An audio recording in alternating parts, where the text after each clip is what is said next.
L'actualité à la une ce matin, la sécurité routière s'installe à l'école avec cette formation des enseignants.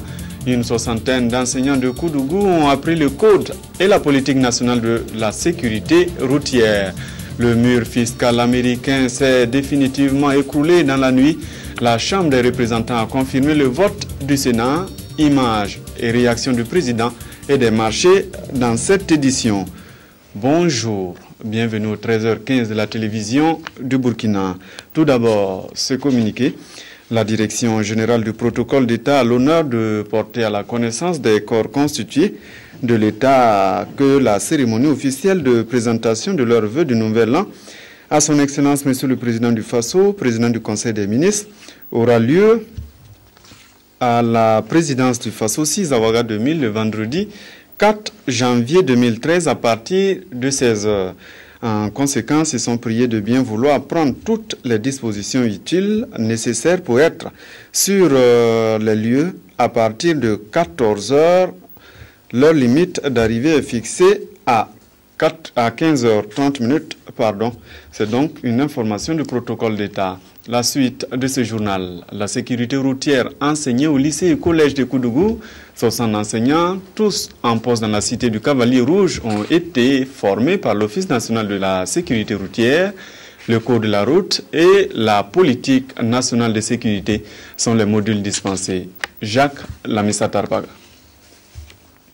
Pour cette première action dans les lycées et collèges, l'Office national de la sécurité routière, ONASER, s'adresse aux enseignants. Pendant 2 jours, ces 60 professeurs ont appris les dispositions du Code de la route ainsi que la politique nationale de la sécurité routière. Si effectivement nous, enseignants, nous sommes outillés, nous avons quand même en tout cas, suffisamment de passerelles pour faire passer le message de la sécurité routière.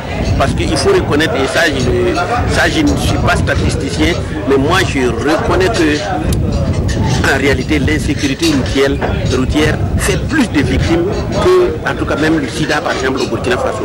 C'est fort de ce constat, entre autres, que l'ONASER investit le milieu scolaire pour réduire les accidents de la route, surtout ceux concernant les élèves.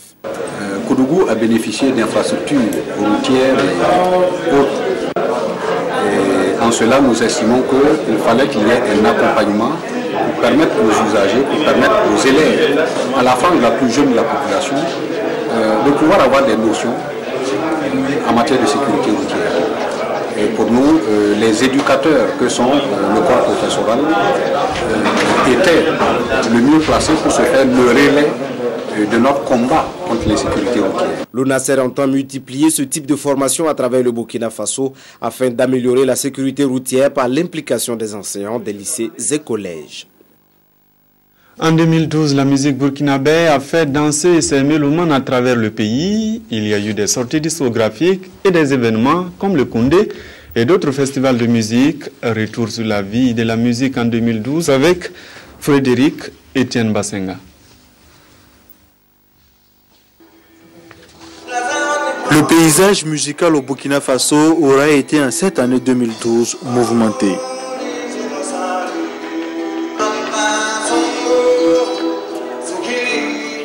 Entre les sorties discographiques et les grands événements consacrés à la musique, les artistes burkinabés se seront une fois de plus illustrés.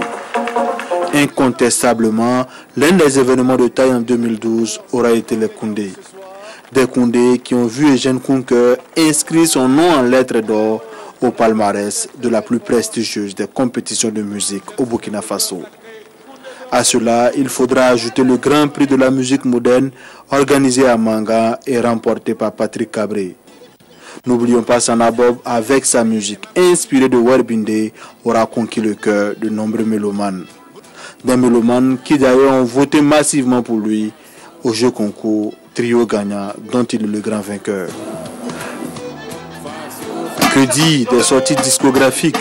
L'on retiendra surtout que l'année 2012 aura vu Smarty et Mandoé, l'ex-Yélène, chacun mettre un album sur le marché. C'est donc dit que la rupture est consommée.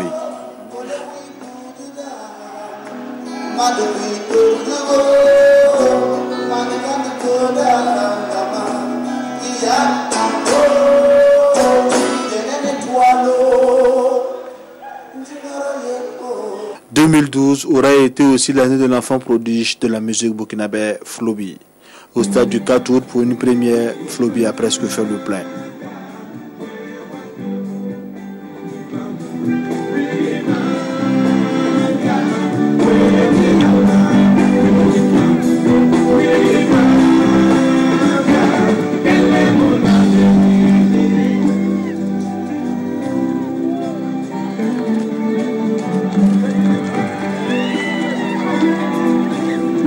Au chapitre Maison du Peuple, 2 événements auront fait parler plus d'un. Sœur Anne-Marie Kaboré, presque inconnue de la scène musicale burkinabé, aura surpris avec sa musique religieuse. Il y a bien sûr grec, la révélation de la musique burkinabé en cette année 2012. Ce jeune artiste a réalisé le rêve de tant d'artistes du Faso, rempli la Maison du Peuple.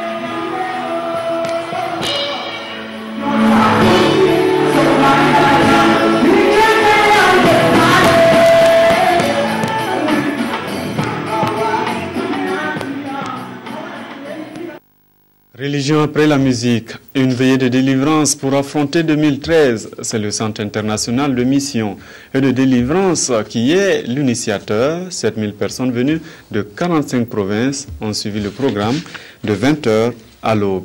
Claudine Bikaba. Une veillée de prière organisée par le Centre international de mission de délivrance Simidi en faveur des fidèles chrétiens venus en grand nombre des 4 horizons du Burkina.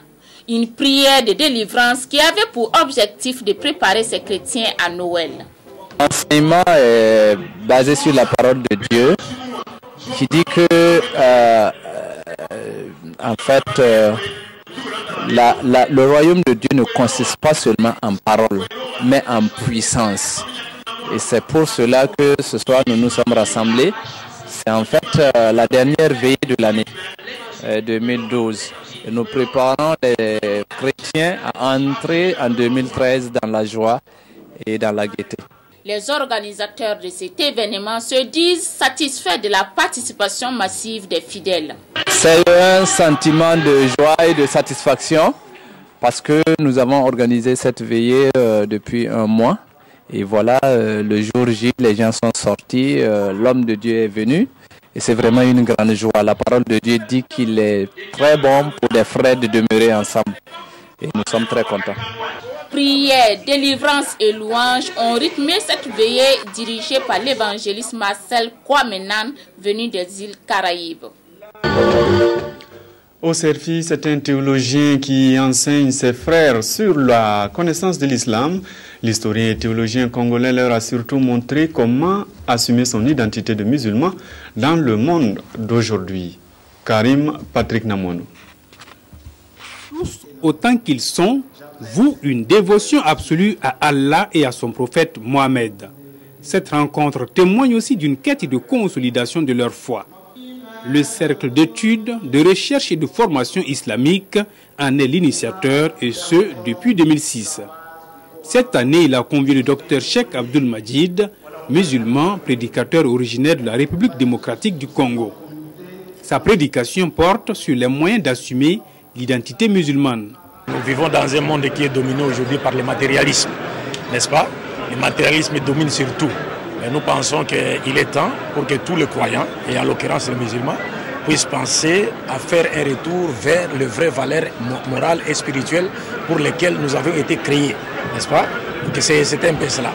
Et c'est là, pour y arriver à cela, nous avons proposé quelques solutions, qui consistent par exemple à développer des infrastructures, des projets devant permettre aux musulmans de s'informer beaucoup plus dans leur religion. L'itinéraire spirituel d'un musulman se consolide donc autour de la foi, de la promotion de l'islam et de ses valeurs. Valeurs que doivent partager les musulmans où qu'ils soient, mais dans le mérite.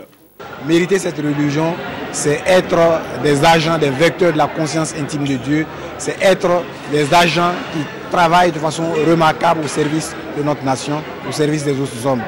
Ce jeudi au Palais des Sports, le théologien prédicateur congolais Dr Cheikh Abdul Majid donnera une communication sur le message divin à travers Abraham, Moïse, Jésus et Mohamed, convergence ou divergence.